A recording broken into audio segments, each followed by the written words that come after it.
મોટે ભાઈ તમારે 500 ગ્રામ ઘી કેટલો ટાઈમ હાલે? અમારે તો 5 વર્ષ હાલે, 5 વર્ષ. કઈ રીતે વાપરો તમે? અમે જ્યારે આખો પરિવાર જમવા બેવી ને હા. ત્યારે ઘીનું એક ટીપું કાઢી હા. અને એમાં હોય બોરી હા. અને હોય બધી રોટલીમાં આમ ચોપડી. ઓ તો તમે કોઈ દી 2 પાંદડે ન થાવ મોટભાઈ. કેમ? તો તમારે કેટલું હાલે છે ઘી? અમારે 500 ગ્રામ ઘી હાલે 10 વર્ષ. 10 વર્ષ હાલે એમ? હા. તો તમે કઈ રીતના વાપરો?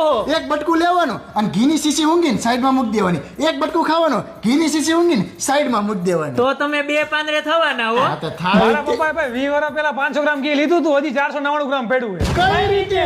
એટલે અમે શું કર્યું ભાઈ ખબર હે? 20 વર્ષ પહેલા ઘી લાવ્યા હતા અને શીશીમાં ભરી લીધું અને શીશી કરી દીધી એકદમ ફીટ પેક. એટલે કે અમારે ઘરે રોટલી બને ને એટલે શીશી રોટલી ઉપર ફેરવી ફેરવીને સાઈડમાં મૂકી દેવી. તો તમે 4 પાંદડે થવાના મોટા ભાઈ. ફાઈન. આ આઈડિયા વાપરવો પડશે. પણ મારે શું, મારી બૈરી રહી ને એનો હાથ બહુ છૂટો, એટલે 10 વર્ષ હાલે. અમારે તમારી બૈરી ને બહુ હાથ છૂટો. બહુ 5 વર્ષ તો ડબલા ઝાટક કરી નાખ્યા. બહુ કેવું પડે ભાઈ.